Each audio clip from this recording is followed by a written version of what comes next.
Hello guys, ഇന്ന് ഞങ്ങളുടെ കോളേജിലെ രണ്ടാമത്തെ ദിവസത്തെ ഓണാഘോഷ പരിപാടിയായിരുന്നേ തകജും 2K25.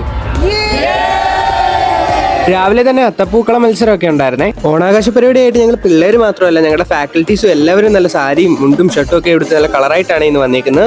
സീനിയേഴ്സ് എന്ന നിലയിൽ ഞങ്ങളുടെ ഈ കോളേജിലെ അവസാനത്തെ ഓണമാണ് ഇത്. അതുകൊണ്ട് ഞങ്ങളുടെ പറ്റുന്നത്രയും ഞങ്ങൾ മാക്സിമം എൻജോയ് ചെയ്തിട്ടുണ്ട്. പിന്നെ കോളേജിൽ മലയാളി മങ്കയാൻ മാരൻ കോമ്പറ്റീഷനും ഉണ്ടായിരുന്നേ. പിന്നെ കഴിഞ്ഞ വീഡിയോയിൽ ഞാൻ പറഞ്ഞിട്ടുണ്ടായിരുന്നു ബാച്ച് വൈസ് ആയിട്ടാണ് കോമ്പറ്റീഷൻ നടക്കുന്നതെന്ന്. ഇത് കണ്ടിട്ട് കുറെ പേര് നമ്മുടെ അടുത്ത് മെസ്സേജ് അയക്കുകയും കമന്റ് ആയിട്ടൊക്കെ ചോദിച്ചിട്ടുണ്ടായിരുന്നു ആരാ ജയിച്ചേക്കുന്നതെന്ന്. അപ്പൊ ഇന്നാണ് അതിന്റെ റിസൾട്ട് വന്നത്. ഞങ്ങൾ സീനിയേഴ്സ് ആണ് ജയിച്ചേക്കുന്നത്.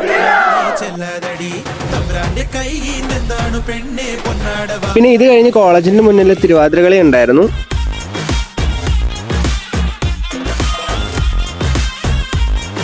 ഉച്ചയായപ്പോഴത്തേക്ക് നല്ല വിശപ്പുണ്ടായിരുന്നു. പിന്നെ ഓണം ആയതുകൊണ്ട് ഓണസദ്യ കഴിക്കണ്ടേ. ഞങ്ങൾക്ക് വേണ്ടി കോളേജിൽ ഓണസദ്യ ഒരുക്കിയിട്ടുണ്ടായിരുന്നു. അങ്ങനെ ഈ തവണ ഞങ്ങളുടെ കോളേജിലെ ഓണപരിപാടി അടിപൊളിയായിട്ട് തന്നെ നടന്നു. അപ്പൊ വീഡിയോ ഇഷ്ടപ്പെട്ടിട്ടുണ്ടെങ്കിൽ please do like and subscribe.